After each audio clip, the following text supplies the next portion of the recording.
Hi, Julie Jones from SSB Performance, Smarter, Stronger, Better Mindset Training, here with this week's Mindset Made Simple Tip of the Week, brought to you by Game Day Sportswear, coming to you from Ulm, Germany, as I stand in front of the highest steeple in the world.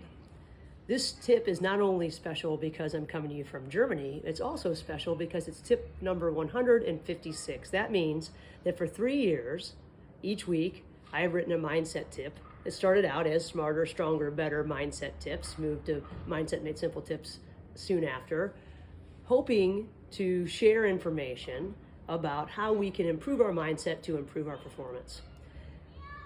My first tip was written shortly after George Floyd was killed by the Minneapolis Police Department, and you could imagine the unrest that was going on because of COVID and because of that and all kinds of things, and what a great time for us to be focused on our mindset.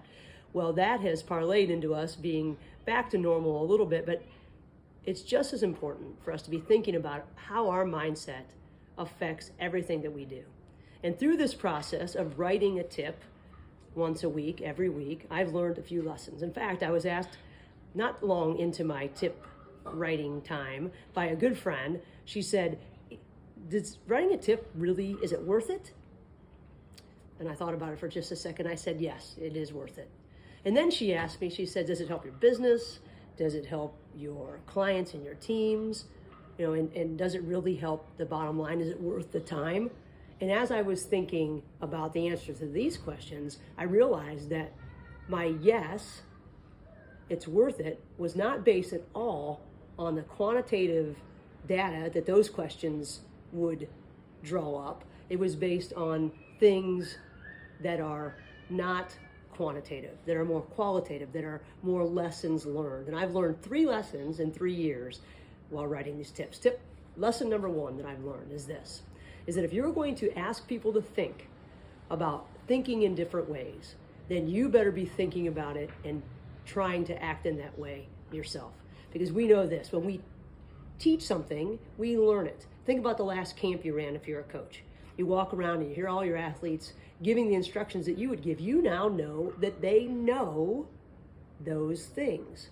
So as I'm teaching you, I now know this, but what good is that knowledge if I am not trying to live it as well? So this lesson has been immense. If I'm going to talk about these things, I better be trying them. So my question to you is, how can you get those that you lead to teach, put them in situations to teach so that they can learn and then hopefully live those things out? That's what we're looking for. Lesson number 2 is this, is that we need to make sure that we are not thinking about willpower when it comes to being committed to something for 3 years. And we're going to talk about working out just for a second to get into this. So if you want to start working out and make it something that you do, then you have to become someone who works out. Duh, seems pretty simple. But here's the thing. When we start to identify as someone who works out, I happen to identify in that way, I work out. It does not change based on my company, based on where I am in the world, based on my environment, based on my feelings. I work out. It's part of how I identify. I now identify as someone who writes. Actually, I'm a coach who is writing some. I don't know, you have to be the judge on how good I write, but the point is that I started to identify as someone who writes tips every week. That way, writing these tips does not change based on my company, my environment, where I am in the world, or my feelings. So if we want to do something for a long time, we've got to get away from willpower and move toward identifying with what it is that we want to be. That helps us change our behavior. I have a choice. Do I act like a person who works out when I have the opportunity to stay in bed? Do I act like a person who is a writer when I have the opportunity to skip the week? Or do I do what is supposed to be done by people who do these things? So we start to become that person. I know it's not good always for our athletes to totally identify as athletes, because sometimes that hurts things. But the bottom line is, research shows that if I identify as a worker-outer or a healthy eater, I will make choices that will make my behavior look like that person that I want to be. That's lesson number 2. Lesson number 3 is this, and I learned this the hard way a long time ago. Years ago, I would go see my boss at Cleveland State and ask questions and look for new things to do. And he said something to me that really I was very proud of. And he said, Jewel, he said, you come in here often with new ideas and new ways to look at things. And I attribute that to the fact that you read so much. I think it makes you a better coach. Well, fast forward to me having a child and my life changing and being in a different place. And I wasn't that person that read a lot. In fact, it wasn't making me a better coach.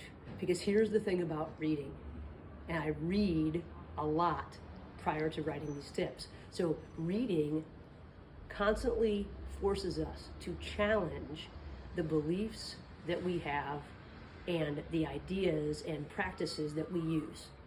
So every week when I think about what my clients need, my athletes, my teams, what I can write about, I'm constantly reading different things either that I've read before or that I need to reread, or looking for something new to add to things that I already know. We're challenging our ideas. We're constantly growing and saying, does this still fit with what I'm doing?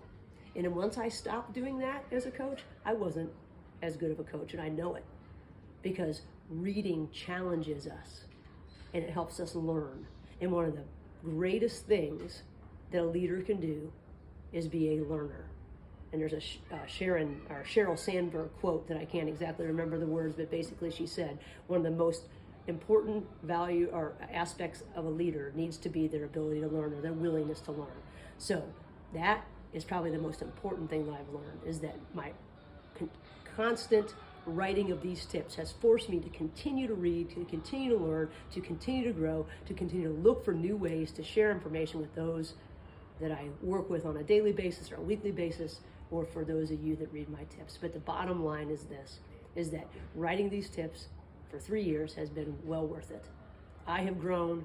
I hope that some of the people that I have worked with have grown, and I hope that they've been good for you as well. And I would love to hear the ways that these tips have helped you as a leader, as a performer, whatever your realm is, because that will help me continue to find new ways and new things to bring to you each week.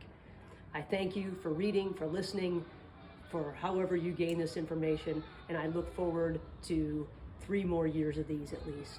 So until next week, manage the moments. Take one more look at the highest steeple in the world here in Ulm, Germany, and I'll see you next week.